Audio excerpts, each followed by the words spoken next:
வணக்கம் மாணவ தங்கங்களா, நலமா இருக்கீங்களா? 12th standard chemistry unit 10 surface கெமிஸ்ட்ரியோடைய லைவ் கிளாஸஸ் தான் நம்ம பார்த்துட்டு இருக்கோம். ஆல்ரெடி நம்ம சக்ஸஸ்ஃபுல்லாக 3 லைவ் கிளாஸஸ் முடிச்சிட்டோம். இன்னைக்கு நம்மளுடைய 4th டே. சரிங்களா? இன்னைக்கு நம்ம என்ன பார்க்க போகிறோம் அப்படின்னா ப்ரிப்பரேஷன் ஆஃப் கொலாய்டல் சொல்யூஷன், அப்புறம் அதை எப்படி பியூரிஃபை பண்ணுறாங்க, பியூரிஃபிகேஷன் ப்ராசஸ். ஸோ ப்ரிப்பரேஷனையும் பியூரிஃபிகேஷன் ப்ராசஸ் இது ரெண்டையும் தான் நம்ம பார்க்க போகிறோம். சரிங்களா?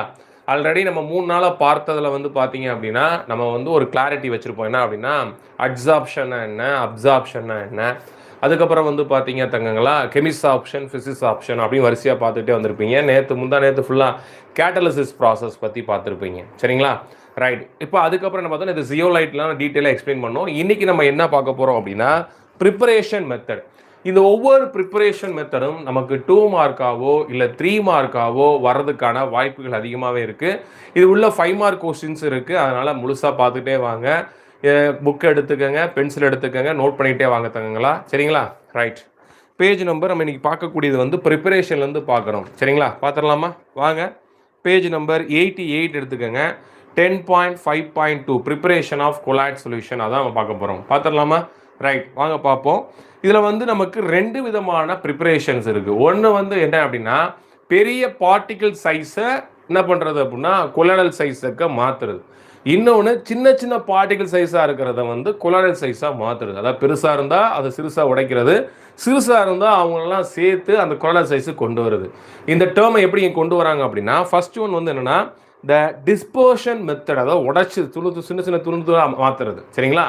அடுத்து செகண்ட் என்ன சொல்கிறாங்க அப்படின்னா கண்டென்சேஷன் மெத்தட், அதாவது சின்ன சின்ன பார்ட்டிகள் எல்லாத்தையும் ஒன்று சேர்த்து கண்டென்சேஷன் மெத்தடாக கொண்டு வர்றது. ஓகேவா? ரைட். இப்போ பார்ப்போம் வாங்க. த டிஸ்பர்ஷன் மெத்தடில் என்ன நடக்குது அப்படின்னா அண்டர்லைன் பண்ணிக்கிங்க. The larger particle are broken to colloidal dimension. So பெருசாக இருக்கிறால சிறுசாக என்ன பண்ணுறாங்க அப்படின்னா உடைக்கிறாங்க. சரிங்களா?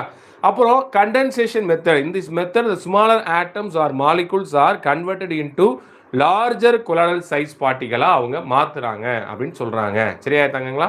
ரைட். இப்போ பாருங்க டிஸ்பர்ஷன் மெத்தடில் என்னெல்லாம் பார்க்க போகிறோம் அப்படின்னு பார்த்துடலாமா?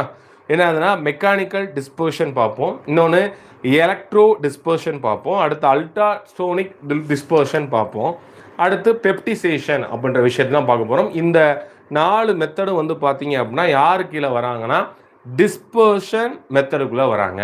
அப்போ எக்ஸ்பிளைன் எனி ஒன் டிஸ்பர்ஷன் மெத்தட்னு கேட்கலாம், இல்லை அப்படின்னா எலக்ட்ரோ டிஸ்பர்ஷன் கேட்கலாம், இல்லை அல்ட்ரோசோனிக் டிஸ்பர்ஷன் கேட்கலாம், இல்லை பெப்டிசேஷன்லாம் 2 மார்க்கில் அடிக்கடி கேட்டே வந்துட்டு இருக்காங்க. பார்க்கலாமா? இது ஒரு கதை மாதிரி தான். நீங்கள் அப்படியே கேட்டுகிட்டே வந்தீங்க அப்படின்னா ஈஸியாக மார்க் எடுத்துடலாம். சரிங்களா? சரி. இதில் டிஸ்பர்ஷன் மெத்தடில் என்ன சார் பார்க்க போகிறோம் அப்படின்னா மெக்கானிக்கல் டிஸ்பர்ஷன். நீங்கள் ரைஸ் மில்லாம் போனீங்களா தெரியும் உங்களுக்கு. என்ன பண்ணியிருப்பாங்க அப்படின்னா நம்ம பார்த்தோம்னா மாவு அரைக்க போனோம்னா இந்த கோதுமையோ இல்லை அரிசியோ கொட்டி அரைக்கும் போது என்ன அந்த பிளேட்ஸ் சுற்றும். சரிங்களா? அந்த திருகக்கல் மாதிரி தான் பார்த்துக்கோங்க இதை. ஸோ அந்த 2 கல், அந்த 2 பிளேட்டு கிடைக்கக்கூடிய டிஸ்டன்ஸை பொறுத்து நம்முடைய பார்ட்டிகல் சைஸ் இருக்கும். அப்போ என்ன பண்ணுறாங்க அப்படின்னா பெரிய பார்ட்டிகளை அந்தக்குள்ளே போட்டு என்ன பண்ணால் நல்லா கிரைண்ட் பண்ணுறாங்க, அரைக்கிறாங்க. ஸோ அரைச்சி என்ன பண்ணுறாங்க, இதான் மெக்கானிக்கல் டிஸ்பர்ஷன் அப்படின்றாங்க. அரைச்சி என்ன பண்ணுறாங்க அப்படின்னா நமக்கு தேவையான அந்த கொலாய்டல் சைஸோடைய பார்ட்டிகல் சைஸுக்கு கொண்டு வராங்க. சரியா தங்கங்களா? பாருங்கள், யூசிங் ஏ கொலாய்டல் மில், அதுக்கு பேரே மில்னு சொல்லிட்டாங்களா? The solid is ground to colloidal dimension. The colloid mill consists of 2 metal plates rotating opposite directionல சுத்திக்கிட்டே இருக்கும். At a very high speed of nearly 7000 revolution per minute. ஒரு மினிட்டுக்கு நல்லா வச்சுக்கோங்க, ஒரு மினிட்டுக்கு 7000 டைம்ஸ் சுற்றும். ஒரு பிளேட் இந்த டைரக்ஷன், இன்னொரு பிளேட் ஆப்போசிட் டைரக்ஷன் சுற்றும் போது அந்த லார்ஜ் பார்ட்டிகல்லாம் என்ன ஆகும் அப்படின்னா கிரைண்ட் ஆகி நமக்கு தேவையான அந்த கொலாய்டல் சைஸ் பார்ட்டிகளுக்கு வந்துடும் அப்படின்னு சொல்கிறாங்க. சரியா? The colloidal particle of record colloidal size is page number 88 இருக்கேன் நான். So is obtained by adjusting the distance between 2 plates by this method.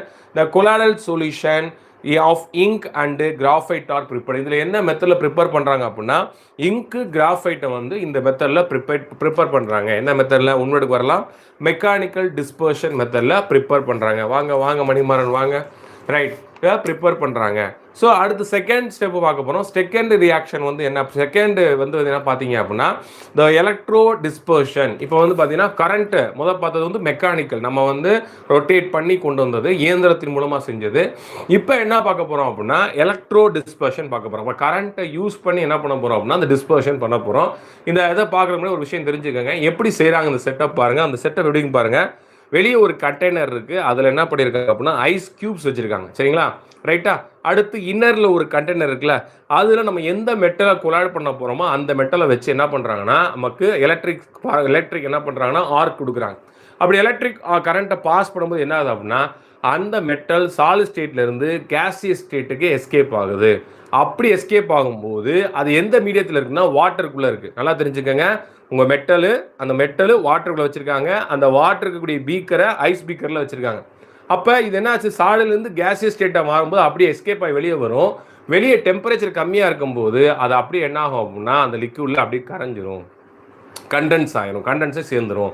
அப்போ இந்த மெத்தடில் என்ன பண்ணுறாங்க அப்படின்னா அந்த மெட்டலை எலக்ட்ரிக் பவர் ஆர்க்கு கொடுத்து அதை கேசியஸ் ஸ்டேட்டுக்கு மாற்றி அந்த கேசியஸ் ஸ்டேட்டில் இருக்கக்கூடிய அது அந்த வெளியே இருக்கக்கூடிய சரௌண்டிங்கில் இருக்கக்கூடிய ஐஸ்னால என்ன ஆகுது அப்படின்னா அது கண்டென்ஸ் ஆகி அப்படியே வாட்டர் டிசால்வ் ஆகுது. இப்படி தான் அந்த கொலாய்டல் சொல்யூஷன் ப்ரிப்பேர் பண்ணுறாங்க. இந்த கதை புரிஞ்சா சரி வாங்க என்னென்னு பார்ப்போம். A brown colloidal solution of platinum was first prepared by the George Bredig in 1898. An electrical arc is struck between the electrode disposed in water. என்ன ஹாய் வாங்க வாங்க வாங்க வாட்டர் என்ன ஆகுது அப்படின்னா is surrounded by ice. So அந்த electric ஆர்க்குடைய மெட்டலை வாட்டரில் வச்சுருக்காங்க. அந்த வாட்டர் பீக்கரை என்ன பண்ணுறாங்க ஐஸ் பீக்கர் இருக்கக்கூடிய இடத்துல வச்சிடுறாங்க, சரியா, right. General current, when a current of 1 ampere and 100 volt is passed on arc produced forms vapor of metal which immediately condensed to form colloidal solution. இது வேப்பர் ஆனது என்ன ஆகுது அப்படின்னா கண்டென்ஸ் ஆகி கொலாய்டல் சொல்யூஷனாக மாறிடுது. ஹாய் சார் வாங்க வாங்க தங்க வாங்க வாங்க ரைட் வாங்க, சரிங்களா. ஒரு நம்ம கண்டென்ஸாக மாறிடுது, கண்டென்ஸ் ஆகி கொலாய்டல் சொல்யூஷனாக மாறிடுது அப்படின்னு சொல்கிறாங்க, சரியா. By this method colloidal solution of many metal like என்னென்ன மெத்தடில் பாருங்கள், காப்பர், சில்வர், கோல்டு, பிளாட்டினம், இவங்க எல்லாம் எந்த மெத்தடில் கொலாய்டா ப்ரிப்பேர் பண்ணிக்கிற லொகேஷன் வாங்க வாங்க வாங்க வாங்க தங்கங்களா, என்ன மெத்தடில் வராங்க அப்படின்னா இந்த எலக்ட்ரோ டிஸ்பர்ஷன் மெத்தடில் வர்றாங்க உள்ள, சரியா, right. The Svedberg modified this method. இந்த ஸ்வெட்பர்க் என்ன பண்ணுறாரு அப்படின்னா இந்த மெத்தடை மாடிஃபை பண்ணுறாரு. தங்கங்களா இப்போ தான் வந்திருக்கீங்க, பேஜ் நம்பர் 89 போயிட்டு இருக்கேன், கவனமாக பார்த்துக்கோங்க. என்ன பண்ணுறது, this method to preparation of underline non aqueous inflammable liquids. மேலே நீங்கள் பார்த்தது ஃபுல்லாக அக்வஸில் பண்ணியிருந்தாங்க, ஏன்னா அந்த மெட்டல் ராடு அக்வஸ்குள்ளே இருந்துச்சு.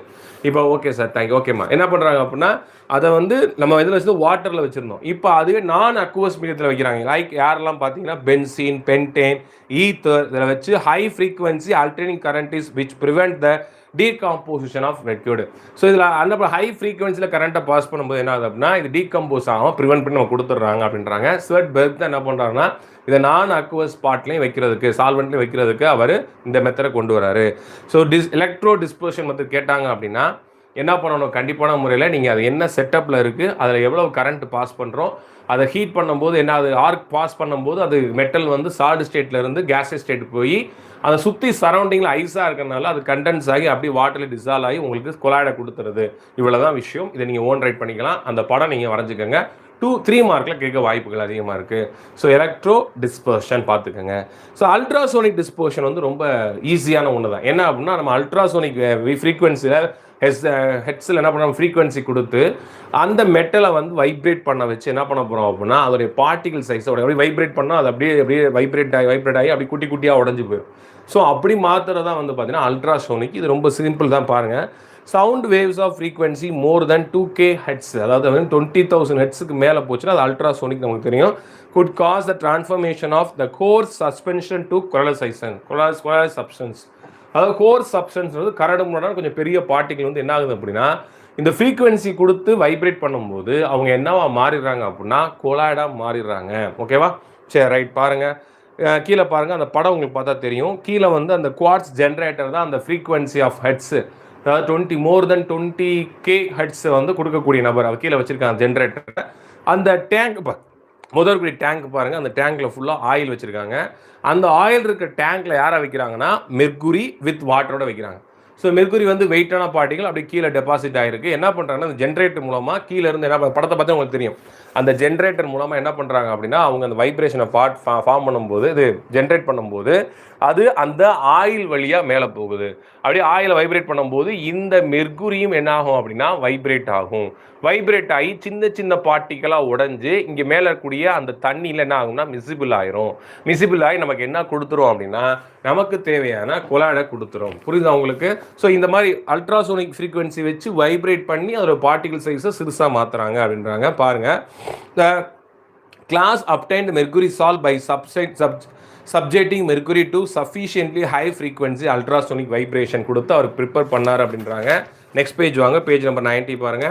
The ultrasonic vibrations produced by generator spread to the oil and transfer the vibration to the vessel with mercury in water. புரிஞ்சா? Oil மூலமா அந்த frequency vibration போய் அந்த மெர்குரியை வந்து நல்லா வைப்ரேட் பண்ண வச்சு அதை குட்டி குட்டி பார்ட்டிக்கலாக உடஞ்சி அந்த வாட்டரில் மிசிபிள் ஆகி என்ன ஆகுது அப்படின்னா நமக்கு அந்த கொலாய்டை மெர்குரி கொலாய்டை கொடுக்குது அப்படின்னு சொல்கிறாங்க. ஏமா எல்லாமே கதை மாதிரி தான் தங்குங்களா, நீங்கள் ரீட் பண்ணிவிட்டு அது என்ன நான் வச்சுக்கிட்டா போதும். எக்ஸாமில் கேட்டால் நீங்கள் ஈஸியாக எழுதி மார்க் வாங்கிக்கலாம்.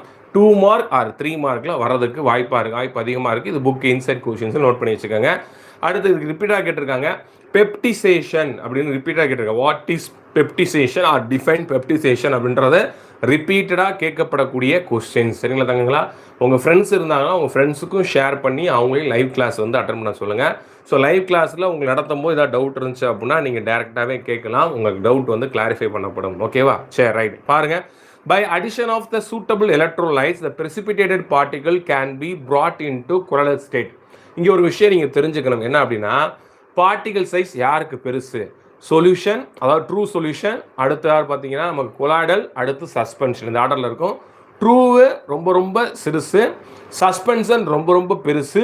இந்த ரெண்டுக்கு இடையில இருக்கிறது யாருன்னா கொலாய்டல். இன் பிட்வீன் சைஸில் இருக்கிறது யாருன்னா கொலாய்டல். சரிங்களா? ரைட். இப்போ என்ன சொல்ல வராங்க அப்படின்னா ப்ரிசிபிட் ஆன ஒருத்தர், அதாவது அது சஸ்பென்ஷனாக இருக்கும், அவரை நீங்கள் கொலாய்டல் ஃபார்முக்கு கொண்டு வரணும் அப்படின்னா சூட்டபிள் எலக்ட்ரோலைட்ஸ் ஆட் பண்ணிங்க அப்படின்னா அந்த ப்ரிசிபிட்டேட்டில் இருக்கக்கூடிய நபரை நீங்கள் என்ன பண்ணலாம் அப்படின்னா இந்த என்ன ஆகிடலாம், கொலாய்டலாக மாற்றிடலாம் அப்படின்றாங்க. So brought into the colloidal state, this process is termed as underlying peptization and the electrolytes added is called peptizing or dispersing agent. Note பண்ணிக்கோங்க, பெப்டிசைசிங் ஆர் டிப்ரெசிங் ஏஜென்ட் அப்படின்னு சொல்கிறாங்க. நல்லா தெரிஞ்சுக்கோங்க. ஒருத்தர் ப்ரிசிபிடேட்டாக இருக்கார், அவரை நீங்கள் என்ன பண்ணுறீங்க அப்படின்னா சம் எலக்ட்ரோலைட்ஸ் ஆட் பண்ணி அவர் என்ன பண்ண போகிறீங்க அப்படின்னா கொலாய்டலுக்கு கொண்டு வர போகிறீங்க. இந்த ப்ராசஸ்க்கு பேர் தான் பெப்டிசேஷன். ஏன்னா அடுத்து கோஆகுலேஷன் படிப்போம், கோஆகுலேஷன், ஃபோஆகுலேஷன் அப்படின்னு நிறையா படிப்போம், குழப்பம் வந்துடும். ஸோ பெப்டிடேஷன்றது ப்ரிசிபிடேட்டாக இருக்கிறவனை அவன் என்ன பண்ணுறோம் அப்படின்னா ஒரு அதுக்கு தகுந்த மாதிரி எலக்ட்ரோலைட்ஸ் ஆட் பண்ணி அவர் என்ன பண்ணுறோம் ரிவர்ஸில் என்ன கொண்டு வர போகிறோம் அப்படின்னா கொலாய்டலாக கொண்டு வர போகிறோம். அப்போ அதுக்கு ஆட் பண்ணக்கூடிய அந்த எலக்ட்ரோலைட்ஸ் பேர் வந்து என்ன அப்படின்னா பெப்டிசைசிங் ஏஜென்ட் ஆர் டிப்ரெசிங் ஏஜென்ட் அப்படின்னு சொல்கிறாங்க. ஓகேவா? சரி, ரைட். அடுத்து பயமா எது டவுட்னாலும் கேளுங்க, உங்களுக்கு நான் கிளாரிஃபை பண்ணுறேன். ஓகேவா? சரி, ரைட். அது கீழே பாருங்கள், அந்த எக்ஸாம்பிள் நோட் பண்ணிங்க. ஏன்னா வித் ரைட் கிவ் எக்ஸாம்பிள் கேட்பாங்க. சில்வர் குளோரைடு ஒரு ப்ரிசிபிடேட்டாக இருக்கும். இப்போ அவங்க என்ன பண்ணுறாங்க அப்படின்னா HCl அப்படின்ற ஒரு எலக்ட்ரோலைட்ஸ் ஆட் பண்ணும்போது அது ரிவர்ஸில், அதாவது என்ன ஆகும்னா அந்த ப்ரிசிபிடேட் வந்து அதே சில்வர் குளோரைடு தான், ஆனால் கொலாய்டாக கன்வெர்ட் ஆகிரும். புரியுதா உங்களுக்கு? சரி, ரைட். அடுத்து இப்போ வரையும் பார்த்து இந்த 4 மெத்தடுமே வந்து பார்த்தீங்கன்னா என்ன மெத்தடு? Dispersion method. என்னென்ன மெத்தட் பார்த்தோம் நம்ம ஞாபகம் இருக்கா? மெக்கானிக்கல் மெத்தட் சொல்லக்கூடிய அந்த மெக்கானிக்கல் டிஸ்பர்ஷன், அடுத்து electro dispersion, ultrasonic dispersion and last பார்த்தது பெப்டிசேஷன் அப்படின்ற 4 மெத்தடும் டிஸ்பர்ஷன் மெத்தட், அதாவது அடித்து உடைக்கிறது, பெரிய ஆளை சிறுசாக உடைக்கிறது. இப்போ பார்க்கக்கூடிய செகண்ட் மெத்தடில் வந்து என்ன பார்க்க போகிறோம் அப்படின்னா கண்டென்சேஷன் மெத்தட். அதாவது ஸ்மால் பார்ட்டிக்கலாக இருக்கக்கூடிய நபர்களை எல்லாத்தையும் நம்ம என்ன பண்ணோம் கண்டென்சேஷன் பண்ணி நம்ம அந்த கொலாய்டல் ஸ்டேட்டுக்கு கொண்டு வர போகிறோம். பார்க்கலாமா? when the substance for colloidal particle is present as small sized particle molecule or ions, they are brought to the colloidal dimension by condensation method. புரியுதா உங்களுக்கு? சிறுசாக இருக்கிறவங்களாம் ஒன்று சேர்த்து கண்டென்ஸ் பண்ணி நம்ம கொலாய்டலாக மாற்ற போகிறோம். Here care should be taken to produce a particle with colloidal size, otherwise the precipitation will occur. என்ன நடக்கலாம்? precipitation நடக்கலாம். Various chemical methods for formation of colloidal particle. என்ன மெத்தட்னு பார்க்கலாமா? அதில் ஃபர்ஸ்ட் ஒன் ஆக்சிடேஷன் சொல்கிறாங்க, ரிடக்ஷன், ஹைட்ராலிசிஸ், டபுள் டீகாம்போசிஷன் அப்படின்னு சொல்லி ஒரு 5 மெத்தட் இதில் வருது. கண்டென்சேஷனில் 5 மெத்தட் வருது. பார்க்கலாமா? பாருங்கள். ஸோ இந்த இதில் ஆக்சிடேஷனில் நீங்கள் ஒரு எக்ஸாம்பிள் பார்த்துக்கணும், ரிடக்ஷன் ஒரு எக்ஸாம்பிள் பார்த்துக்கணும். அதே மாதிரி ஹைட்ராலிசிஸ் டபுள் டீகம்போசிஷன், இது எல்லாத்துக்கும் எக்ஸாம்பிள் பார்த்து வச்சுக்கோங்க. ஓகேவா? ரைட், பார்க்கலாமா? சால் ஆஃப் ஆக்சிடேஷன் பண்ணுறாங்க. Sol of non metal are prepared by this method. Note பண்ணிக்கணும், நான் மெட்டல் சாலை ப்ரிப்பேர் பண்ணுறதுக்கு oxidation one of the best method. அப்போ என்ன பண்ணுறாங்க, அயோடிக் ஆசிட் HiO3 எடுத்து என்ன பண்ணுறாங்க அப்படின்னா ஹைட்ரஜன் அயனோட ரியாக்ட் பண்ண வைக்கிறாங்க. அப்படி ரியாக்ட் பண்ண வைக்கும்போது அயோடின் சால்ட் கிடைக்குது. அதே மாதிரி ரெண்டாவது பாருங்கள், when oxygen is passed through the hydrogen selenium, a sol of selenium is obtained. So சால் ஆஃப் selenium அப்டேட் பண்ணுறாங்க. இதுவும் வந்து பார்த்தீங்கன்னா ஆக்சிஜன் ரியாக்ட் பண்ணும்போது ஆக்சிடேஷன் மெத்தடில் தான் நடக்குது. அடுத்து ரிடக்ஷன் பாருங்கள் தங்கங்களா. ரிடக்ஷனை பொறுத்த வரைக்கும் என்ன அப்படின்னா many organic reagents like benzyl hydrazine, formaldehyde are used to formation of salts. இதெல்லாம் ஃபார்மேஷன் ஆஃப் சால்ட் யூஸ் பண்ணுறாங்க. Gold salt is prepared by reduction of auric chloride using formaldehyde. Auric குளோரைடை கொடுத்து ஃபார்மால்டிகைட் வச்சு ப்ரிப்பேர் பண்ணுறாங்க, formality வச்சு. So ஆரிக் chloride போடுறாங்க. ஃபார்மால்டிகைடை இங்கே என்ன யூஸ் பண்ணுறாங்க அப்படின்னா ரெடியூசிங் ஏஜென்ட் யூஸ் பண்ணுறாங்க. நமக்கு என்ன கோல்டு சால் வந்து கிடைக்குது. ஸோ இந்த விஷயம் நீங்கள் தெரிஞ்சிக்க வேண்டிய விஷயம் என்னென்னா கோல்டு சால் ப்ரிப்பேர் பண்ண எந்த ரெடியூசிங் ஏஜென்ட் யூஸ் பண்ணாங்க, சரிங்களா? அப்புறம் ஒரு நான் மெட்டல் சால்ஸை ப்ரிப்பேர் பண்ணுறதுக்கு எது சூட்டபிள் மெத்தடு, ஆக்சிடேஷன்.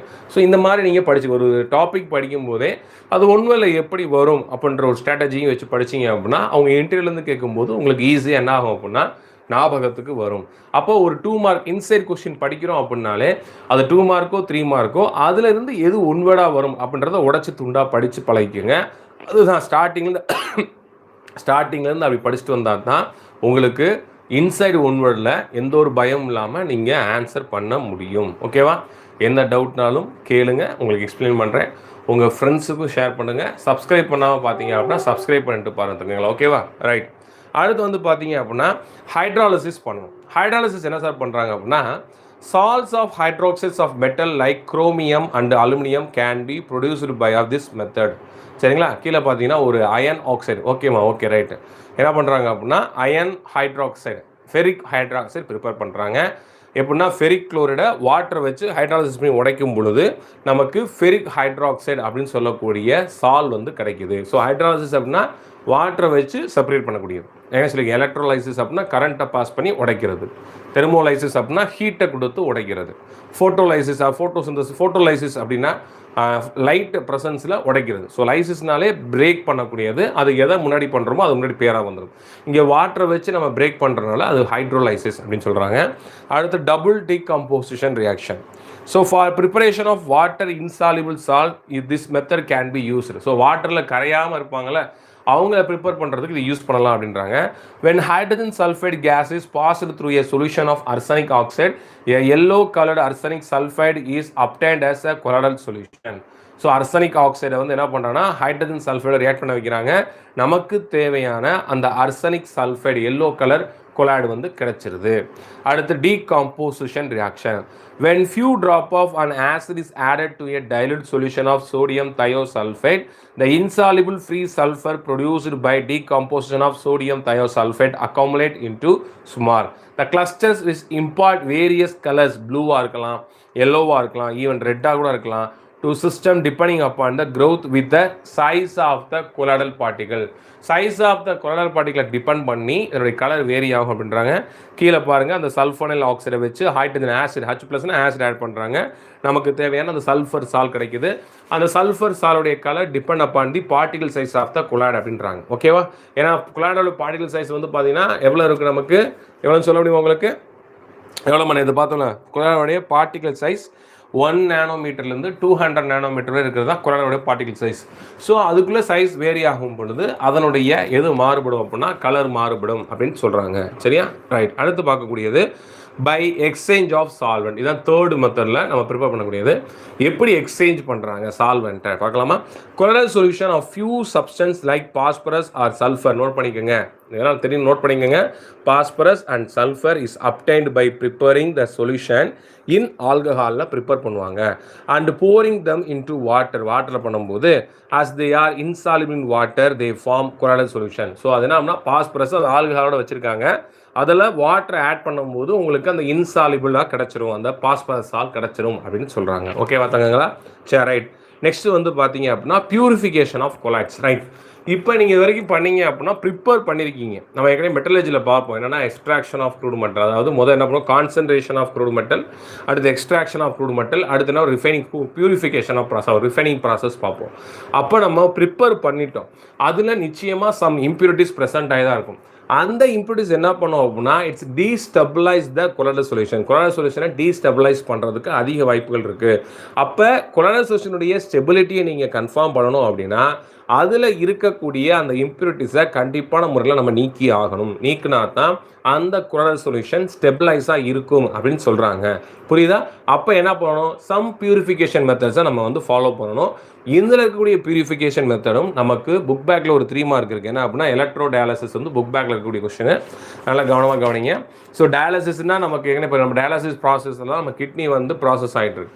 நம்ம உடம்புல இருக்கக்கூடிய ரத்தத்தை வந்து சுத்தப்படுத்தி நம்மளுக்கு தேவையில்லாத அன்வான்ட் சால்ட், யூரியாஸ் இதெல்லாம் என்ன பண்ணுறது அப்படின்னா நமக்கு எக்ஸ்ட்ராக்ட் பண்ணி யூரினாக வெளியேற்றுது. ஸோ டயாலிசிஸ் அது மாதிரி தான் இந்த குரல் சப்ஸ்டன்ஸை என்ன பண்ண போகிறோம்னா அதில் இருக்கக்கூடிய இம்ப்யூரிட்டி எலக்ட்ரோலைட்ஸை நம்ம டயாலிசிஸ் மெத்தட் மூலமாகவும், எலக்ட்ரோ டயாலிசிஸ் அப்படின்னா என்ன, டயாலிசிஸை கரண்ட் ப்ரெசன்ஸ் ஆஃப் கரண்ட்டில் பண்ணால் அது எலக்ட்ரோ டயாலிசிஸ் அப்படின்றாங்க.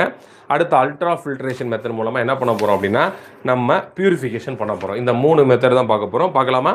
என்ன பண்ணுறாங்க பாரு, எதுக்கு பியூரிஃபை பண்ணணும் நீங்கள் கேட்குற மாதிரி, எதுக்கு சார் நம்ம பியூரிஃபை பண்ணணும் அப்படின்னு ஒரு விஷயம் இருக்குது. என்ன அப்படின்னா the colloidal solution due to their different method of preparation may contain underlying impurities. If they are not remove பண்ணாம விட்டீங்க அப்படின்னா they may destabilize and precipitate the colloidal solution. This is called underlying coagulation. So அடுத்த ஒரு term படிக்க போகிறோம், coagulation. அதான் என்ன ஆகும் அப்படின்னா நீங்கள் கொலாய்டில் எதுவும் கொலாய்டு வந்து இருக்குல்ல அது கெட்டிப்பட்டு திரண்டு போகிறதுக்கு பேர் தான் வந்து என்னென்னா கோஆகுலேஷன் அப்படின்னு பேர். புரியுதா உங்களுக்கு? இந்த கோஆகுலேஷன் உங்களுக்கு புரியுற மாதிரி சொல்லணும் அப்படின்னா நம்ம ஆம்லேட் வந்து போகிறோம் ப்ரிப்பேர் பண்ணுவோம், அம்மா ப்ரிப்பேர் பண்ணுவாங்க. தோசைக்கல்லில் வந்து அந்த எக்கை உடச்சி ஊற்றும் போது அந்த ஒயிட் இருக்குது பார்த்தீங்க அப்படின்னா அப்படி திரண்டு என்ன ஆகுனா உங்களுக்கு அப்படி கெட்டியாக மாறும். அந்த வெள்ளைக்கரு பார்த்தீங்கன்னா தெரியும். அந்த வெள்ளைக்கரு என்ன ஆகுனா அது அப்படி ஃபுல்லாக என்ன ஆகும்னா அப்படியே கெட்டியாக மாறும். அப்போ அது ஃபுல்லாக ப்ரோட்டீன் தான். அது ஹீட் பண்ணோடனே அது கோஆகுலேட் ஆகுது, கெட்டிப்பட்டு திரண்டு போயிடுது. அதுதான் கோஆகுலேஷன். ஸோ கோஆகுலேஷன்றது அந்த கொலாய்டு இருக்குல்ல, அந்த கொலாய்டு டீஸ்டெபிளைஸ் ஆகி பிரிசிபிடேட் ஆகிறது பேர் தான் கோஆகுலேஷன். புரிஞ்சுக்க முடிஞ்சா? இந்த விஷயத்தை புரிஞ்சுக்க முடிஞ்சா கோஆகுலேஷன் என்னென்னு? ஏன்னா நிறைய டேர்ம்ஸ் படிப்போம். ஸோ அந்த டேர்ம்ஸ் இப்போ அப்சார்ப்ஷன் டிஃப்ரெண்ட் தெரிஞ்சால் தான் நீங்கள் உள்ளே அடுத்து போக முடியும். அது மாதிரி அட்சாபென்ட் அது என்னன்னு தெரிஞ்சால் தான் அடுத்த மூவுக்கே நீங்கள் போக முடியும். இந்த மாதிரி நம்ம வந்து வரோம். கெமிஸ்ட் ஆப்ஷனா என்ன, ஃபிசிக்ஸ் ஆப்ஷனா என்ன, அடுத்து கேட்டலிஸ்ட் பாய்சன்னா என்ன, ஆக்டிவேட்டர்னா யார், கேட்டலிட்டிக் பாய்சன்னா யார், இந்த மாதிரி நிறையா டெர்மினாலஜிஸ் வந்து இந்த லெசனில் இருக்கும். இது ஒரு வட்டம் பிடிச்சி நீங்கள் ரீட் பண்ணி இதை மைண்ட் செட் பண்ணிட்டீங்க அப்படின்னா எப்பயுமே மறக்காது. நீங்கள் திரும்ப ரீட் பண்ணால் மட்டும்தான் இந்த டேர்ம்ஸ்லாம் உங்களுக்கு ஞாபகத்துக்கு இருக்கும். நான் என்ன சொன்ன மாதிரி கேட்டலிட்டிக் பாய்சன் இருக்குது, டைப்ஸில் வந்து ஹோமோஜினியஸ் கேட்டலிஸ்ட், ஹெட்ரோஜினியஸ் கேட்டலிஸ்ட் இருக்குது. அதிலே நீங்கள் உள்ளே போனீங்க அப்படின்னா நிறைய இருக்குது, பாசிட்டிவ் கேட்டலிஸ்ட், நெகட்டிவ் கேட்டலிஸ்ட், அப்படி நிறையா விஷயங்கள் இருக்குது. ஸோ அதனால் இந்த டெர்மினாலஜியை பிடிச்சி வச்சுக்கோங்க. பிடிச்சி வச்சுக்கிட்டு என்ன பண்ணுங்க அப்படின்னா அதை ஒரு 2-3 தடவை சொல்லி பாருங்கள். அப்போ ஃப்ரீயாக இருக்கும்போது சொல்லி பாருங்கள். அப்படின்ற போது அது உங்களுக்கு கிளிக் ஆகி மைண்டில் நின்றும். அப்போ நீங்கள் என்ன பண்ணலாம் அப்படின்னா அதை ஈஸியாக நீங்கள் ஞாபகத்துக்கு வச்சுக்க முடியும். ஓகேவா? சரி, ரைட். பாருங்கங்களா. அப்போ டயாலிசிஸ் பண்ணுறேன். Graham separate the electrolyte from a colloid. என்ன பார்த்துங்க, அந்த கொலாயில் இருக்கக்கூடிய எலக்ட்ரோலைட்ஸ் அன்வான்ட் ரிமூவ் பண்ணணும். Using a semi permeable membrane, that is a dialyser use பண்ணுறாங்க. In this method the colloid solution is taken in a bag made up of semi permeable membrane. So semi permeable மெம்பரைனில் நம்ம கொலாய்டு எடுத்துக்கிறோம். அந்த semi permeable மெம்பரைனில் micro pores இருக்கும்.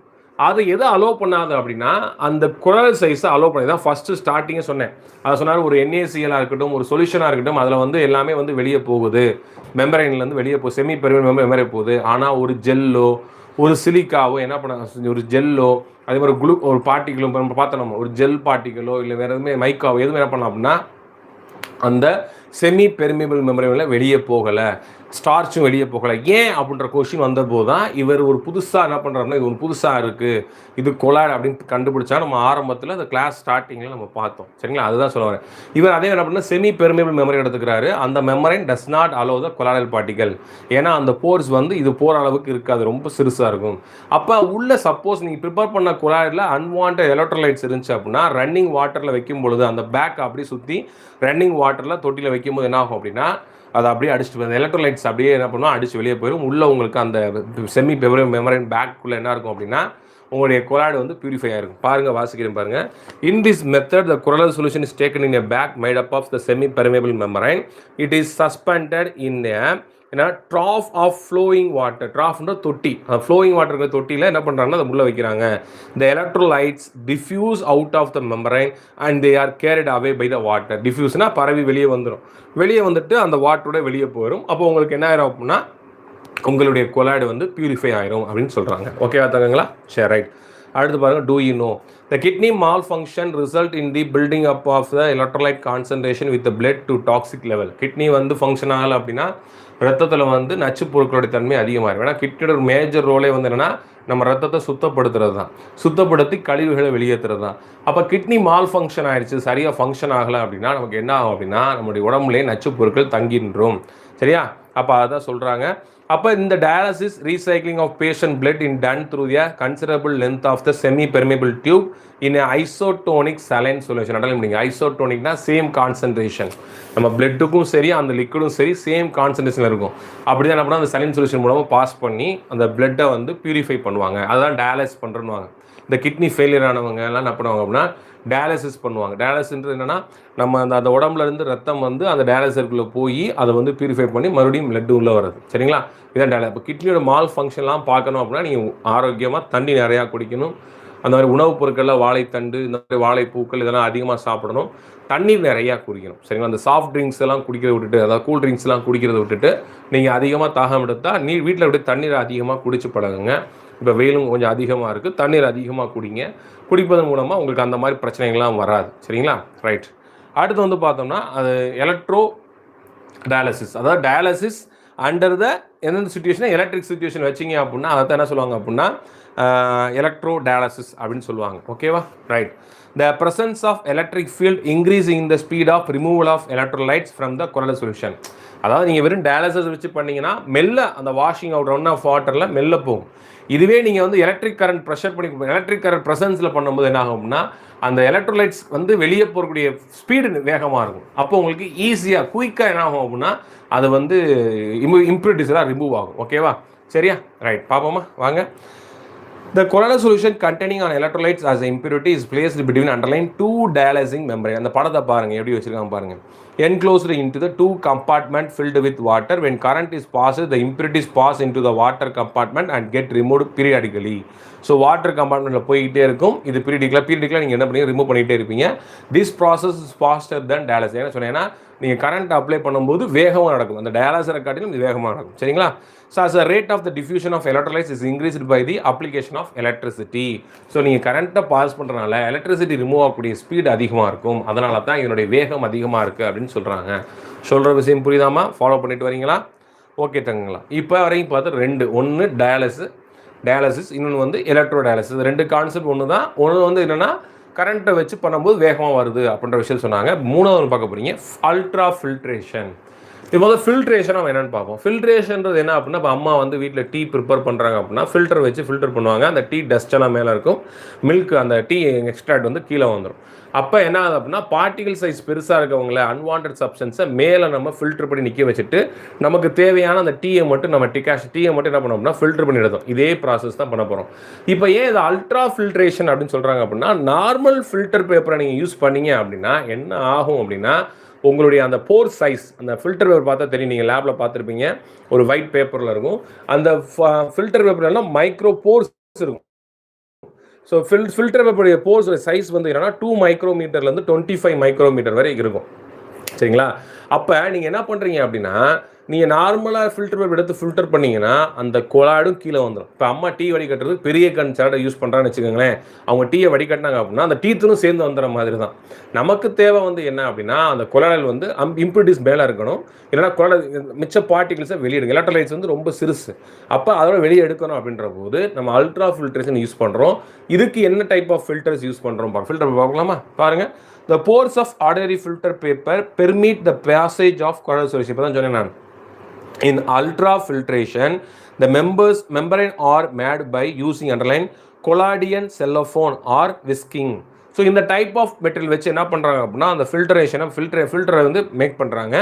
when a colloidal solution is filtered using such filter, இந்த filter paper வச்சு நீங்கள் வந்து ஃபில்டர் பண்ணீங்க அப்படின்னா the colloidal particles are separated into filter and impurities are removed and washing. அப்போ கீழே வந்துடும். மேலே நம்மளுடைய கொலாய்டல் ஸ்ட்ராங்காக நின்றுக்கும். நமக்கு தேவை வந்தோன்னா கொலாய்டல் மட்டும் பிடிச்சி வைக்கணும். வச்சுட்டு அந்த எலக்ட்ரோலைட்ஸ் எல்லாம் தேவை கீழே வந்துடும். This process is quickened by application of pressure. இது வேகமாக நடக்கணும் அப்படின்னா மேலே ப்ரெஷர் கொடுத்தோம் அப்படின்னா வேகமாக நடக்கும் அப்படின்றாங்க. மார்க் பண்ணிக்கோங்க. முக்கியமாக 2 மார்க் கொஸ்டின் அடுத்தது, the separation of salt particles from electrolyte by filtration through an ultra filter is call, underline, ultra filtration. Collodion அப்படின்னு என்ன சார் கேட்டிங்களா, is the 4% solution of nitrocellulose in a mixture of alcohol and water. இந்த மிக்சரை ordinary பேப்பரில் மேலே வந்து அந்த filter பேப்பரில் கோட்டிங் பண்ணிட்டாங்க அப்படின்னா இது அல்ட்ரா ஃபில்டர் பேப்பராக கன்வெர்ட் ஆகிடும். ஓகேவா, ரைட். ஸோ இது வரைக்கும் பார்த்தது வந்து என்னென்னா நீங்கள் பியூரிஃபிகேஷன் ப்ராசஸ் பார்த்தீங்க. முதல்ல என்ன பார்த்தோம் அப்படின்னா ப்ரிப்பேர் பண்ணணும். ப்ரிப்பேர் பண்ணிவிட்டு அந்த ப்ரிப்பரேஷன் பண்ணதில் நீங்கள் எடுத்த அந்த கொலாடலில் எதுவும் இம்ப்யூரிட்டிஸ் இருந்துச்சு அப்படின்னா அதை பியூரிஃபை பண்ணுறதுக்கு இந்த மெத்தடை பார்த்தோம். இப்போ என்ன பார்க்க போகிறோம் அப்படின்னா ப்ராப்பர்ட்டிஸ் ஆஃப் கொலாய்டு பார்க்க போகிறோம். இப்போ நீங்கள் எடுத்த கொலாய்டு இருக்குல்ல, அதோடைய ப்ராப்பர்ட்டிஸ் என்னென்ன, அந்த ப்ராப்பர்ட்டிஸே கிட்டத்தட்ட வந்து பார்த்தீங்க அப்படின்னா நமக்கு ஒரு 2 பக்கத்துக்கு கொடுத்துருப்பாங்க. என்னென்ன ப்ராப்பர்ட்டிஸ் இருக்குது அப்படின்னு 2 பக்கமாக 3 பக்கம் கொடுத்துருப்பாங்க பாருங்கள். கிட்டத்தட்ட ஒரு 12 பாயிண்ட்லையும் பார்த்தீங்கன்னா 3 சப்டிவிஷன் கொடுத்து நமக்கு ஒரு ப்ராப்பர்ட்டிஸ் கொடுத்துருப்பாங்க. ஸோ கிட்டத்தட்ட 4 பக்கம் கொடுத்துருக்காங்க. அப்போ எந்த அளவுக்கு முக்கியம் பார்த்துங்க ப்ராப்பர்ட்டிஸ் பார்க்கலாமா வாங்க. இந்த ஃபஸ்ட்டு ஒன் கலரை சொல்கிறாங்க. நான் ஏற்கனவே சொல்லிட்டு அந்த கொலாய்டோட கலர் வந்து எதை டிபெண்ட் பண்ணியிருக்கோம் அப்படின்னா அந்த பார்ட்டிகல் சைஸை டிபெண்ட் பண்ணியிருக்கும் அப்படின்னு சொல்லியிருக்கேன். சரிங்களா, பார்ப்போம். த colour of the sol is not always the same as the colour of the substance in the bulk. For example, the bluish tin is given by the dilute milk in reflected light and reddish thing in transmitted light. So ஒவ்வொரு லைட்லையும் ஒவ்வொரு விதமான transmit colour கொடுக்குது. காரணம் அந்த part size தான். Colour of the sol generally depends upon the following factor. இது ஒரு 2 mark. What are the factors depends on the என்னதுன்னா colour of the sol. What are the factors depends the colour of the sol அப்படின்றது ஒரு 2 மார்க்கான வாய்ப்பு இருக்குது. Note பண்ணிக்கோங்க. என்னென்ன method பாருங்கள். நீங்கள் எந்தெந்த மெத்தடில் ப்ரிப்பேர் பண்ணுறீங்க அது ஒரு ஃபேக்டராக இருக்கும். அடுத்து wavelength of source of light. உங்கள் சோர்ஸ் ஆஃப் லைட்டோட சோர்ஸ் ரைட் சோர்ஸ் வச்சுருக்கீங்கன்னா அதோட வேவ் லென்த் என்ன. அடுத்து size and shape of the colloidal particle, whether the observe view and reflected light or transmit light. ஒன்றும் பார்க்குறவங்களை பொறுத்தும் மாறுபடும். ஏன்னா அது யாராவது படிப்போம், ஃபிசிக்ஸ்லாம் படிப்போம். சரிங்களா, அடுத்து பாருங்கள் size. The size of the colloidal particle range from 1 nanometer to 1000 nanometer. As a டயாமீட்டரில் தான் இது இருக்கும் அப்படின்றாங்க. ஓகேவா, அடுத்து colloidal solution are heterogeneous in nature having 2 distinct phase, though experimental like dialysis, ultrafiltration and ultra-centrifuging clearing shows that heterogenic nature. In the recent times, the colloidal solution of considered as the borderline of case. அது வந்து என்னென்னா ஹெட்ரோஜினியஸாக இருக்கலாம் அப்படின்ற பிரிக்கிறாங்களே. ஆனால் இப்போ வந்து develop பண்ணுறது என்ன பார்க்குறாங்க அப்படின்னா இது ஹோமோஜீனியஸ்க்கும் ஹெட்ரோஜீனியஸ்க்கும் ஒரு பார்டர் லைனில் நிற்கிது. எப்படியும் இல்லை அப்படியும் இல்லை, பார்டர் லைனில் நிற்கிது அப்படின்னு சொல்கிறாங்க. இந்த அடுத்து ஃபில்ட்ரபிலிட்டி எப்படி இருக்குது அப்படி வடிகட்டு வர முடியாது. அது size of the pores in ordinary filter paper are larger than colloidal particles easily pass through the ordinary filter paper தான் பார்த்தோம். அதை நம்ம அல்ட்ரா ஃபில்ட்ரேஷனில் டிஸ்கஸ் பண்ணோம். அடுத்து non settling nature. Colloidal solutions are quite stable is they are not affected by gravity. இப்போ பின்னாடி படிப்போம் நம்ம. அந்த கொலாய்டல் பார்ட்டிகல் வந்து கிராவிட்டியால் என்ன பண்ணாது அப்படின்னா அஃபெக்ட் ஆகாது. இப்போ நீங்கள் சஸ்பென்ஷன் சொல்யூஷன் எடுத்துக்கோங்களேன். சஸ்பென்ஷன் என்ன எடுக்கலாம்னா ஒரு பீக்கரில் வாட்டர் எடுத்துக்கோங்க, அதில் சாண்டு மண்ணை கலந்து என்ன கிண்டி விட்டுருங்க, நல்லா ஸ்டர் பண்ணிடுங்க.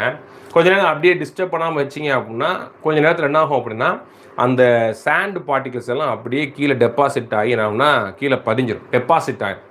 சரிங்களா, சஸ்பென்ஷன் ஆயிரும், கீழே வந்து அப்படியே படிஞ்சிடும். இப்போ ஏன் இது வந்து கீழே வந்துச்சு அப்படின்னா கிராவிட்டி வந்து என்ன பண்ணுதுன்னா அந்த பார்ட்டிகளை கீழ் நோக்கி இழுக்கிறதுனால அது கீழே போய் செட் ஆயிடுச்சு. இப்போ கொலாய்டலும் ஒரு ஹெட்ரோஜினியஸ் சொல்லியாச்சு. இவங்க உள்ளே மோதிக்கிட்டே இருப்பாங்க. ஆனால் இந்த மோதுதல் வந்து கிராவிட்டியை ஒரு கணக்காக எடுத்துக்காது. அதனால் இவங்க மோதிக்கிட்டே இருப்பாங்க. Colloidal particles colloidal solutions are more stable. ஏன்னா அது வந்து என்ன பண்ணாது அப்படின்னா கிராவிட்டியை வந்து என்ன பண்ண ஒரு பொருட்டாக நினைக்காமல் அதை அஃபெக்ட் பண்ணாது கொலாய்டலுக்குள்ளே இருக்கிறது. அதுதான் சொல்ல வராங்க. சரிங்களா, நான் செட்டிங் நேச்சர் அப்படின்னு சொல்ல வராங்க. ஓகேவா, நெஃப் கார்பனைல் சிந்தசிஸ் சொல்லுங்கள் ப்ளீஸ் சார். ஸோ இப்போ நம்ம டிஸ்கஸ் பண்ணிகிட்டு இருக்கிறது சர்ஃபேஸ் கெமிஸ்ட்ரி டிஸ்கஸ் பண்ணிகிட்ருக்கோம். சரிங்களா, நெஃப் கார்பனைல் வந்து நம்ம நடத்தும் போது பார்த்துக்கலாம். ஓகேவா தங்கம், சரியா, ரைட். இப்போ வந்து நான் பேஜ் நம்ம செகண்ட் வால்யூமில் பேஜ் நம்பர் 92 டிஸ்கஸ் பண்ணிகிட்ருக்கேன். ஸோ நெஃப் கார்பனைல் அந்த பாடம் நடத்தும் போதோ இல்லை வீடியோஸாக வரும்போது நீங்கள் பார்த்துக்கோங்க. ஓகேவா, அப்போ அதில் டவுட் இருந்தால் என்கிட்ட கேளு. சரியா தங்கங்களா, சரி. இப்போ வந்து பார்த்தீங்கன்னா இந்த கான்சன்ட்ரேஷன் அண்ட் டென்சிட்டின்னு ஒன்று இருக்குது. ஓகே தான், okay Ambika, okay Ambika, okay. இப்போ என்ன ஆகுதுன்னா கான்சன்ட்ரேஷன் அண்ட் டென்சிட்டின்னு ஒன்று இருக்குது. என்னது, when the colloidal solution dilute it's stable when the volume of medium is decreased, the coagulation occur. Generally, density of salt decrease with decreasing in concentration. புரிஞ்சா உங்களுக்கு? என்ன ஆகுதுன்னா டைலூட் பண்ணும்போது ஸ்டேபிளாக இருக்குது. So when the volume of medium decrease ஆச்சு அப்படின்னா கோகுலேட் ஆயிடுது. மீடியம் டைலூட்னா மீடியம் அதிகமாகுது. இப்போ மீடியத்தை நீங்கள் கம்மி பண்ணிட்டீங்க அப்படின்னா அது டீஸ்டெபிளைஸ் ஆயிரும் அப்படின்றாங்க. டிஃப்யூசிபிலிட்டி அப்படின்னா பரவக்கூடிய தன்மை. So unlike the true solution colloids diffuse less readily through the membrane. நம்ம எதை பார்த்தோம், மெம்பரெல்லாம் அவ்வளோ வேகமாகலாம் உள்ளே போகுது, டல்லாக தான் அப்படியே தான் இருக்கும். சரிங்களா? ரைட். அடுத்து கோலிகேட்டிவ் ப்ராப்பர்ட்டிஸ். நம்ம 11th படிச்சோம்னா இருக்கா colligative properties, depressing the freezing point, raising the boiling point எல்லாம் படித்தோம்ல. The colloidal solution show the colligative properties, that is elevation of boiling point, depression, freezing point and osmotic pressure. Measurement of osmotic pressure is used to find the molecule weight of weight of the colloidal particle. Colloidal பார்ட்டிகளுடைய molecule வெயிட்டை கண்டுபிடிக்கிறதுக்கு இது use ஆகுது. எது அப்படின்னா அந்த osmotic pressure. ஓகேவா? அடுத்து shape and colloidal particle. It's very interesting to know the various shape of colloidal particles. Here are some examples. One word box note பண்ணிக்கோங்க. ஒரு இடம் கேட்டாங்க, ஒன் வேர்டில் நோட் பண்ணிக்கோங்க. அர்சனிக் சல்ஃபைடு என்ன ஷேப்பு? Spherical shape. அடுத்து அயன் ஹைட்ராக்சைடு, ஃபெரிக் ஹைட்ராக்சைடு, அதெல்லாம் எப்படி சொல்லலாம் அப்படின்னா ப்ளூ கோல்டு சால் அப்படின்னு சொல்லலாம். அது என்ன ஷேப்னா டிஸ்க் ஆர் பிளேட் லைக் தட்டு வடிவத்தில் இருக்கக்கூடியதுன்றாங்க. அடுத்து வந்து டங்ஸ்டனிக் ஆசிட் சால், அதாவது டங்ஸ்டன் ஆக்சைடு சால் வந்து ராட் லைக் ஸ்ட்ரக்சரில் இருக்கும். ஸோ இந்த பாக்ஸ் ஒன் வேர்டு நோட் பண்ணிக்கோங்க. Inside one word page number 93 மேலே இருக்கக்கூடிய பாக்ஸ். அடுத்து ஆப்டிக்கல் ப்ராப்பர்ட்டி நம்ம படிச்சிருப்போம் 10th டிண்டால் எஃபெக்ட் அப்படின்னு படிச்சிருப்போம். அடுத்து வந்து பார்த்தீங்க அப்படின்னா ப்ரௌனியன் மூமெண்ட் படிச்சிருப்போம். அது ரெண்டையும் சொல்ல போகிறேன் பாருங்க.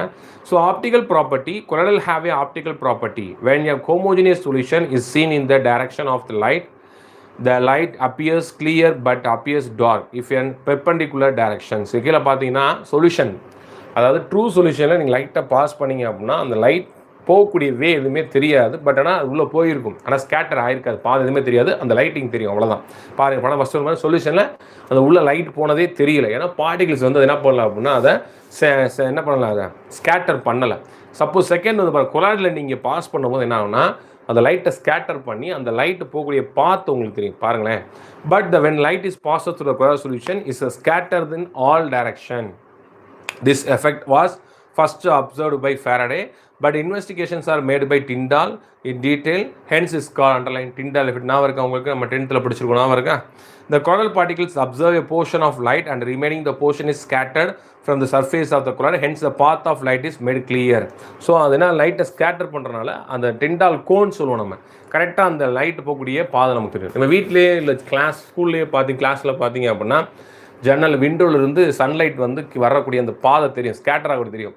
அந்த சன்லைட்டில் கூட தூசியெல்லாம் வந்து அங்கிட்டு இங்கிட்டு பறந்துக்கிட்டு இருக்கும், பார்த்துருப்பீங்க. இதுதான் டிண்டால் எஃபெக்டோடைய ஒரு லைஃப் டைம் டே லைஃப்பில் ஒரு எக்ஸாம்பிள் தான். அப்போ என்ன ஆகும்னா அந்த ஸ்கேட்டராக பாத்தில் வந்து இந்த தூசியெல்லாம் அப்படியே ஸ்கேர் அடிச்சுங்க. சார் ஸ்டே பாசிட்டிவ் அவங்களும் நமக்கு சேனலில் வந்து மெம்பராக இருக்காங்க. ஸோ அவங்க நம்ம சேனலுக்கு கொடுத்த கான்ட்ரிபியூஷன் ரொம்ப thank you. Sir solution means what kind of solution is used for Tyndall effect. Okay, சொல்யூஷன்னா எனி டைப் ஆஃப் சொல்யூஷன். நம்ம ஏற்கனவே சொல்யூஷன் காமனாக பார்த்தோம், பார்த்தீங்களா? என்ன பார்த்தோம்? சால்ட்டு சொல்யூஷனாக இருக்கலாம், இல்லை சுகர் சொல்யூஷனாக இருக்கலாம், எனி சொல்யூஷன். இப்போ பொட்டாசியம் இருக்கலாம், அந்த KCl சொல்யூஷனாக இருக்கலாம், இல்லை HCl சொல்யூஷன் எதுனாலும் இருக்கலாம். சரிங்களா? சொல்யூஷன்னாலே என்ன அப்படின்னா நம்ம நார்மலாக ப்ரிப்பேர் பண்ணது தான். ஓகேங்களா? அது என் கைண்ட் சொல்யூஷன் இருக்கலாம். சொல்யூஷன் எடுத்துக்கிட்டாலே அந்த சொல்யூஷனில் அது வந்துடும். ஸோ மறுபடியும் சொல்லிங்கன்னா ஸ்டே பாசிட்டிவ்க்கு ரொம்ப தேங்க்யூ. அவங்க வந்து பார்த்தீங்க அப்படின்னா நம்ம சேனலில் மெம்பர்ஷிப் ஆகிருக்காங்க. ஸோ அவங்களுடைய கான்ட்ரிபியூஷன் கொடுத்ததுக்கு ரொம்ப தேங்க்யூ. இது மாதிரி நீங்கள் சேனல் பார்த்துட்டு இருக்கவங்க நீங்களும் வந்து நம்ம சேனலுக்கு கான்ட்ரிபியூஷன் தர நினச்சிங்க அப்படின்னா மெம்பர்ஷிப்பில் ஜாயின் பட்டன் இருக்கும் நம்ம சேனலில். ஜாயின் பட்டனில் நீங்கள் ஜாயின் பண்ணிக்கலாம். ஓகேவா? ஜாயின் பண்ணுறது மூலமாக உங்களுக்கு எக்ஸ்க்ளூசிவ் வீடியோஸ் இருக்கும், மெம்பர்ஸ் ஒன்லி வீடியோ இருக்கும்.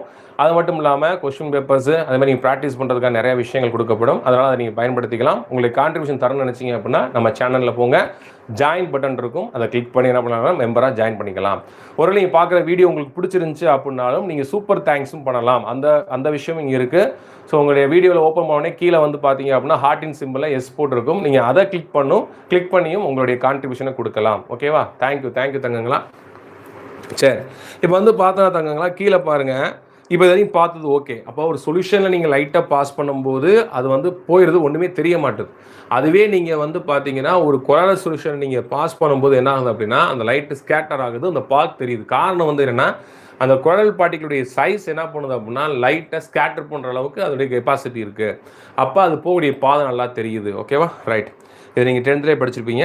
அடுத்து kinetic property. Robert brown observed that when the pollen grains suspended in water were viewed through a ultra microscope, they showed underlying random zigzag ceaseless motion. இதை தான் முதல்ல ப்ரௌனின் பார்த்தார். என்ன அப்படின்னா Balan grains மகரந்தத்தூள் இருக்குல்ல, அந்த மகரந்தத்தூளை வந்து வாட்டர் வச்சு பார்க்கும்போது அல்ட்ரா மைக்ரோஸ்கோப்பில் பார்க்கும்போது என்ன ஆகுது அப்படின்னா அந்த பாலன் கிரைன்ஸ் ஜிக்ஸாக்ஸாக ரேண்டமாக சீஸ்லெஸ்னால் ஓய்வு இல்லாமல் அங்கே போயிட்டு வந்துக்கிட்டே இருக்கிறத பார்க்குறாரு.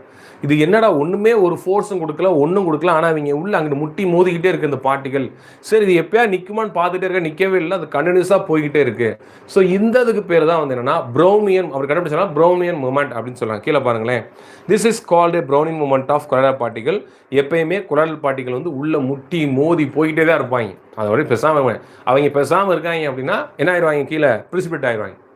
ப்ரிசிபிரேட் ஆகாத வரைக்கும் என்ன பண்ணுவாங்க அப்படின்னா முட்டி மோதி, இந்த முட்டி மோதல் இருக்கிறனால தான் இவனுக்குள்ளேயே மோதிட்டு இருக்கிறனால தான் என்ன ஆகுது அப்படின்னா கீழே நம்ம புவியீர்ப்பு விசை கிராவிட்டி வந்து அவங்க சட்டையே பண்ண மாட்டாங்க. அதனால தான் கிராவிட்டி ஃபோர்ஸால் எந்த ஒரு அஃபெக்டும் அது வராது கொரல் சொல்யூஷனுக்கு. அவங்க வந்து சீசல் மோஷன் வந்துகிட்டே இருப்பாங்க. சரியா, பார்க்கலாமா வாங்க. The coronal salt particles are continuously bombarded with the molecule of the dispersion medium. அந்த மீடியம் என்ன பண்ணுது அப்படின்னா அந்த பார்ட்டிகளை பம்பார்ட் பண்ணிக்கிட்டு மோதிக்கிட்டே இருக்கு. And hence they follow the zigzag random continuous movement. ஜிக்ஸாக்காக அங்கிட்டும் இங்கிட்டும் ரேண்டமாக போய்கிட்டே வந்துக்கிட்டே கண்டினியூஸாக நடந்துகிட்டே இருக்கும் அப்படின்னு சொல்கிறாங்க. ஸோ அடுத்து கீழே பாருங்கள், நெக்ஸ்ட் பேஜ் வாங்க, பேஜ் 94 பாருங்கள். ப்ரௌனியன் மூமெண்ட் எனபிள்னஸ் எப்படி பாருங்க, இந்த படத்தை பாருங்களேன்னு தெரியும் உங்களுக்கு. பேஜ் நம்பர் 94 10.13 அந்த இமேஜை பார்த்தீங்கன்னா உங்களுக்கு தெரியும். ஒரு பார்ட்டிகள் வந்து அந்த ஃபஸ்ட்டு நம்பர் 1 போட்டிருக்காங்களே, அந்த ஒரு பார்ட்டிகள் அது பொசிஷன்லேருந்து எப்படிலாம் போகுது. 2னா செகண்ட் அந்த இடத்துல போகுதுன்னு அர்த்தம். நீங்கள் 1 2 3 பார்ட்டிகள் கவுண்ட் பண்ணாதீங்க. அந்த இமேஜ் இப்படி தான் நீங்கள் படிச்சுக்கணும்.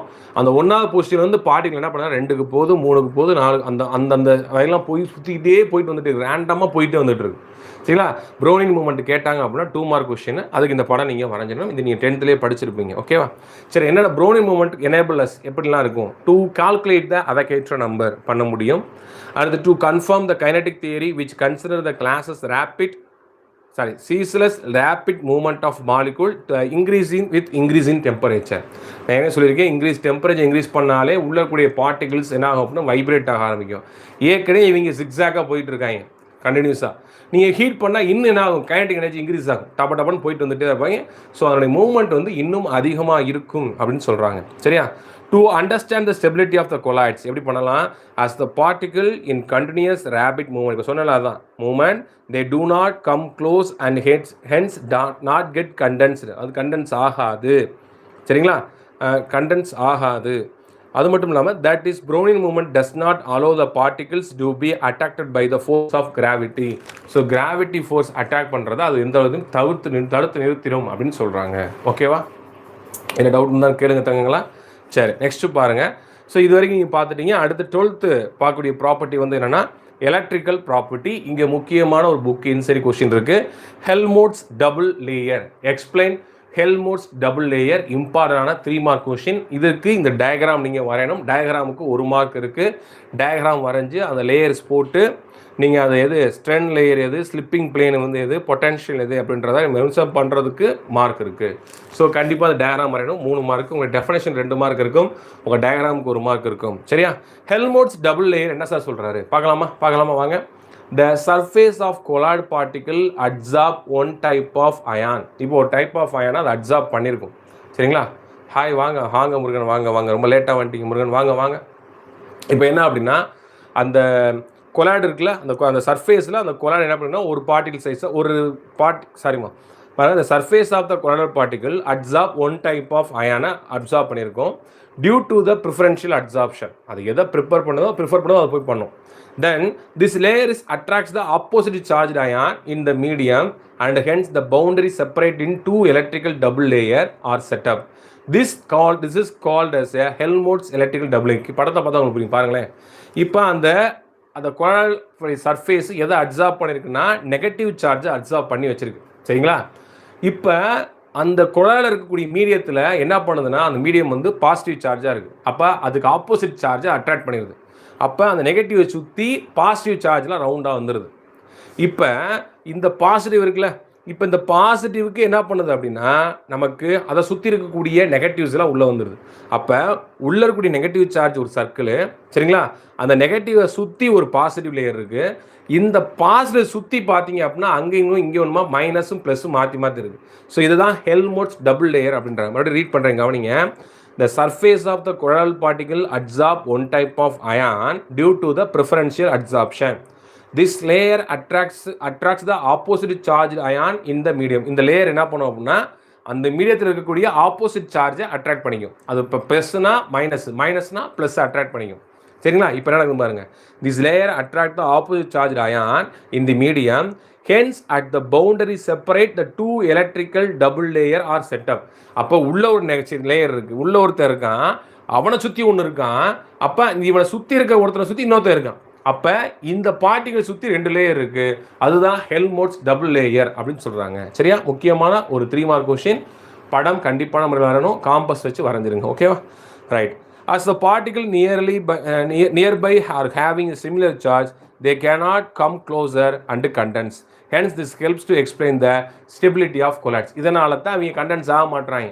அப்போ இதை சுற்றி ஒரு ஆப்போசிட் சார்ஜ் இருக்கும். இதே மாதிரி இன்னொருத்தர் இருப்பான். அப்போ அவனும் ஆப்போசிட் ரெண்டுமே பார்த்தீங்க அப்படின்னா ஒரே சார்ஜாக இருப்பான். இங்கே ப்ளஸ் அங்கே ப்ளஸ் எடுக்கும்போது என்ன ஆகும்னா அது அப்படியே முட்டி மோதிக்கிட்டே இருக்கும். அப்போ என்ன ஆக மாட்டாங்க? கண்டென்ஸ் ஆக மாட்டாங்க அப்படின்னு சொல்கிறாங்க. புரிஞ்சுக்க முடிஞ்சாயா? ஓகே. அடுத்து பாருங்க, முக்கியமான ஒரு 2 mark question or 3 mark question. Electrophoresis முக்கியம், ரிப்பீட்டடாக கேட்குறாங்க. எலக்ட்ரோஃபோரோசிஸ். ஸோ இந்த எலக்ட்ரோஃபோரோசிஸ் மெத்தட் மூலமாக நீங்கள் என்ன பண்ணிக்கலாம் அப்படின்னா உங்களுடைய சால், உங்களுடைய கொலாய்டல் சால் இருக்குல்ல, அது என்ன பார்ட் எந்த அதோட சார்ஜ் நீங்கள் ஃபைண்ட் பண்ண முடியும். To find the charge of the colloids இந்த மெத்தடை பொறுத்த வரைக்கும் நீங்கள் பண்ண முடியும். இப்போ பார்த்தீங்கன்னா இந்த பக்கம் ஒரு யூடியூப் கொடுத்துருக்காங்க. இந்த யூடியூப் இருக்கா, இந்த யூ ஷேப் டியூப் இருக்கு. இப்போ இந்த யூ ஷேப் டியூப்பில் அந்த கொலாய்டல் சொல்யூஷன் எடுத்துட்டாங்க. இப்போ கரண்ட்டை பாஸ் பண்ணுறாங்க. இப்போ என்ன நடக்குது அப்படின்னா அது இருக்கக்கூடிய அந்த கொலாய்டல் பார்ட்டிகல்ஸ் எல்லாம் என்ன ஆகுதுன்னா ஒரு பக்கமாக மைக்ரேட் ஆகும். அதான் நான் என்ன சொல்லியிருக்கேன், anode cathode. Anode positive terminal, cathode negative terminal. Anion negative ion, cation positive ion. Cation எங்கே போகும்? கேத்தோடுக்கு போகும். ஆனயான் எங்கே போகும்? ஆனோடுக்கு போகும். ஸோ ஆப்போசிட் சார்ஜுக்கு போகும். சப்போஸ் நீங்கள் பார்க்கக்கூடிய அந்த கரண்ட்டை பாஸ் பண்ண பிறகு ஆனோடு பக்கம் ஏறி இருக்குது, பார்த்தீங்கன்னா தெரியும், ஆனோடு பக்கம் ஏறி இருக்குது. அப்போ உங்கள் பார்ட்டிகல் சார்ஜ் வந்து என்னது? நெகட்டிவ். புரிஞ்சு போச்சு, சிம்பிள். இதைத்தான் இவ்வளோ தூரம் பேசிகிட்டு இருக்காங்க அவங்க. வாங்க பார்க்கலாம். சரியா? So when electric potential, page 94 எடுத்துக்கோங்க. when electric potential is applied across 2 platinum electrodes dipped in a hydrophilic salt, the dispersed particles move towards one or other electrode. அவன் உள்ளே இருக்கக்கூடிய என்ன பண்ணுவாங்க அப்படின்னா மூவ் ஆகும் அப்படின்றாங்க. This migration of salt particles under the influence of the electric field is called electrophoresis or catophoresis. 2 mark. Electrophoresis என்னன்னு கேட்கலாம், கேட்டோஃபோரசிஸ் என்னன்னு கேட்கலாம். நோட் பண்ணிக்கோங்க.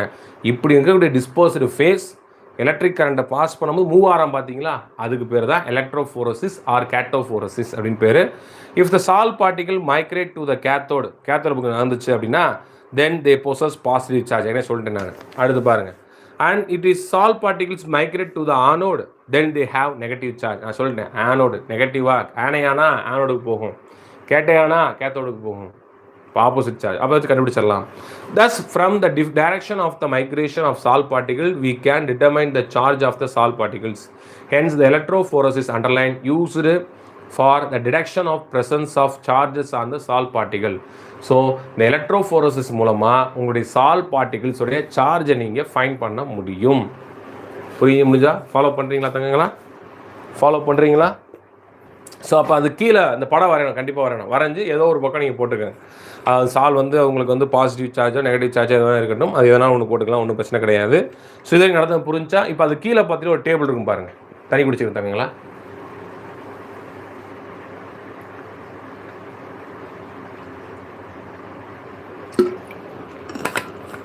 ஓகே, அது கீழே ஒரு டேபிள் இருக்கும் பாருங்க,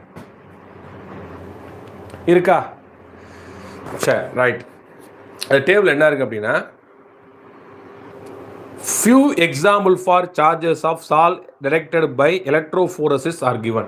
So electrophoresis ஒரு சிலத்துடைய சார்ஜ் பார்ட்டிகல்ஸை பார்த்துருக்காங்க, பார்க்கலாமா? வாங்க. ஃபெரிக் ஹைட்ராக்சைடுடைய சார்ஜ் வந்து பார்த்தீங்க அப்படின்னா positive charge colloid, negative charge colloid 2 கொடுத்துருக்காங்க. இது ரெண்டுமே முக்கியம், படிச்சுக்கோங்க. ஒன்வேல கேட்பாங்க, இல்லை மேட்ச் த ஃபாலோயிங்கில் வரலாம், எப்படியோ வரலாம். Aluminium hydroxide, basic dyes, haemoglobin note பண்ணி வச்சுக்கோங்க. இவங்க எல்லாம் யாருன்னா positive charge colloids. Negative charge colloid யாருக்கு பாருங்கள், silver, gold, platinum, arsenic sulphide, clay களிமண், ஸ்டார்ச், இவங்க எல்லாம் வந்து பார்த்தீங்க அப்படின்னா நம்மளுடைய என்னவாக இருக்காங்க அப்படின்னா நெகட்டிவ் சார்ஜ் கொலாய்ட்ஸாக இருக்காங்க. ஓகே ஓகே ஓகே ஓகேம்மா ஓகே. ஸோ மணிமாறன் நம்மளுடைய வந்து மெம்பராக இருக்கார். ஸோ அவரும் நம்ம சேனலுக்கு கான்ட்ரிபியூஷன் கொடுத்துருக்காரு. அவருக்கு எங்களுடைய நன்றிகள்மா, நன்றிகள். தொடர்ந்து இது மாதிரி வேறு யாரும் நமக்கு வந்து கான்ட்ரிபியூஷன் தர நினச்சிங்க அப்படின்னா நீங்கள் ஜாயின் பண்ண கிளிக் பண்ணி என்ன பண்ணலாம், மெம்பராக ஜாயின் பண்ணலாம். ஓகேவா? சரி, இப்போ அடுத்து வந்து பார்த்தீங்கன்னா இது வரைக்கும் பார்த்துட்டீங்க. இப்போ ரிப்பீட்டடாக question, book back question, electro osmosis, very very important 3 mark question. Diagram வரையணும், ரிப்பீட்டடாக கேட்டுகிட்டே இருக்காங்க, கவனமாக பார்த்துக்குங்க. சரி, இதில் என்ன சார் நடக்கும்போது ஆஸ்மாசிஸ்னால் என்ன நமக்கு தெரியும். ஏற்கனவே படிச்சிருக்கோம். எங்கே படிச்சிருக்கோம் அப்படின்னா 11th படிச்சிருக்கோம். ஆஸ்மாசிஸ், ரிவர்ஸ் ஆஸ்மாசிஸ் அப்படிலாம் படித்தோம். ஸோ ஆஸ்மாசிஸ் அப்படின்றது என்ன அப்படின்னா solvent higher concentration, lower concentration வந்து ஹையர் கான்சன்ட்ரேஷனுக்கு போகிறது. சரிங்களா? இப்போ வந்து 11th படிச்சிருப்பீங்க. வாட்டர் வந்து என்ன பண்ணுறது அப்படின்னா சால்ட் சொல்யூஷன் நோக்கி போகிறது. இப்போ இதுவே ரிவர்ஸ் ஆஸ்மாசிஸ்னால் அந்த சால்ட் சொல்யூஷன் வந்து வாட்டர் இங்கே வர்றது. இதில் வந்து இதைத்தான் நம்ம ஆர்ஓ வாட்டர் அப்படின்னு சொல்கிறோம், உப்பு தண்ணியை நல்ல தண்ணியாக மாற்றுறது அப்படின்னு. ஸோ 11th பார்த்துட்டோம். ரைட், இப்போ வாங்க எலக்ட்ரோ ஆஸ்மாசிஸ் பார்ப்போம். ஸோ உங்களுக்கு தெரியணும்னா ஆஸ்மாசிஸ் பார்த்து எழுதி வச்சுக்கோங்க பென்சிலில். இந்த மீடியம், இங்கே வந்து மீடியம் தான், ஏன்னா சால்வன் சொல்ல மாட்டோம், இங்கே வந்து மீடியம் தான். Medium goes to lower concentration to higher concentration அப்படின்னு போட்டுருக்காங்க. சரி, கீழே பாருங்கள். இது அவ்வளோதான், இந்த சின்ன பேரா மட்டும்தான் இந்த படம் 3 மார்க்கில் கேட்குறாங்க. இது எப்போயோ ஒரு 5 மார்க்கில் கேட்டாங்க, ரொம்ப ரேரு தான். சரியா? ஆனால் 3 மார்க்கில் ரிப்பீட்டாக கேட்டிருக்காங்க. படம் கண்டிப்பாக வரையணும், 1 மார்க் இருக்குது. ஸோ சால் இஸ் எலக்ட்ரிக்கல் நியூட்ரல். சரிங்களா? Hence the medium carries on equal but opposite charges to that dispersed particle. When Sol particles are prevented from moving under the influence of electric field, Sol particle வந்து move ஆகுது எப்போ electric field வைக்கும்போது, the medium moves in a direction opposite to that the Sol particle. Sol particle நோக்கி போகுது அந்த medium அப்படின்ற போது இதுதான் osmosis. This movement of the dispersion medium under the influence of electric potential is call electro osmosis. ஏற்கனவே சொன்னேன், ஆஸ்மாசிஸ்ன்றது solvent வந்து லோயர் கான்சன்ட்ரேஷன் வந்து ஹையர் கான்சன்ட்ரேஷன் போகிறது. இது தானாக நடக்கும். சரி, அதாவது ஆஸ்மாட்டிக் ப்ரெஷர் கொடுத்து நடத்த வைப்பாங்க.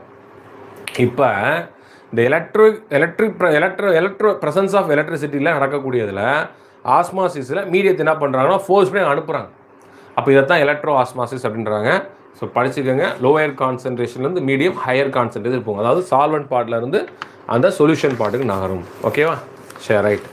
அடுத்து போதும், இது வரைக்கும் பார்த்துருக்கோம். அதாவது என்னென்ன பார்த்துருக்கோம் அப்படின்னா ப்ராப்பர்ட்டிஸில் ஃபுல்லாக பார்த்தாச்சு. அப்போ நம்ம இன்றைக்கி என்னென்ன பார்த்துருக்கோம் அப்படின்னா ப்ரிப்பரேஷன் ஆஃப் கொலாய்ட் பார்த்துருக்கோம். அடுத்து என்ன பார்த்துருக்கோம் அப்படின்னா அது எப்படி பியூரிஃபை பண்ணுறது பார்த்தோம்.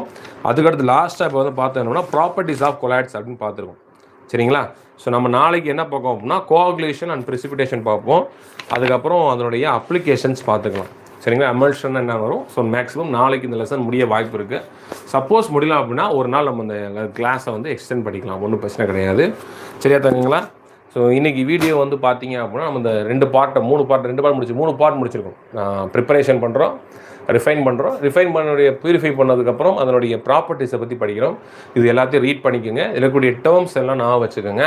ஸோ ஆரம்பத்துலேருந்து ரீட் பண்ணிங்க அப்படின்னா இந்த பாடம் ரொம்ப ஈஸி. நம்ம அடுத்த ப்ரிப்பரேஷன் சொன்னால் அக்டோபருக்கு வந்து coordination chemistry, surface chemistry October மந்த்துக்கு இருக்கக்கூடியது.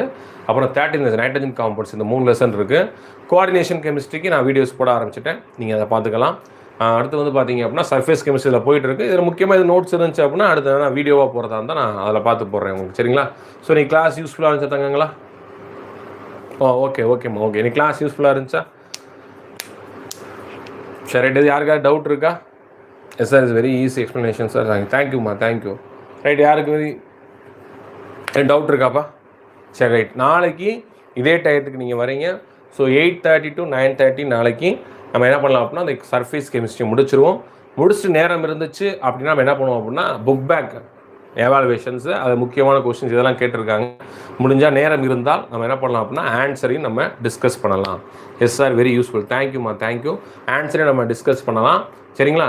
உங்கள் ஃப்ரெண்ட்ஸ் இருந்தால் உங்கள் ஃப்ரெண்ட்ஸுக்கும் ஷேர் பண்ணி லைவ் கிளாஸ் வர சொல்லுங்கள். சரிங்களா? சரி, நாம் நாளைக்கு இதே நேரத்தில் நம்ம சந்திப்போம். ரெடியாக இருங்க. மேக்ஸிமம் நாளைக்கு இந்த லெசன் முடிக்க பார்ப்போம். சப்போஸ் எக்ஸ்டெண்ட் ஆச்சு அப்படின்னா அந்த மறுநாள் கிளாஸில் நாளை கழிச்சு கிளாஸ்லையும் சேர்த்து பார்க்குற மாதிரி இருந்துச்சு அப்படின்னா உங்களுக்கு இந்த புக் பேக்கில் எந்த கொஸ்டின்ஸ்லாம் இம்பார்ட்டண்ட்டாக வந்துச்சு, அது எப்படி அப்ரோச் பண்ணணும் அப்படின்றத ஒரு சில கொஸ்டின் நம்ம டிஸ்கஸ் பண்ணலாம். ஓகே, நன்றி மாணவ தங்கங்களா. நம்ம நாளைக்கு சந்திப்போம். Thank you very மச்மா.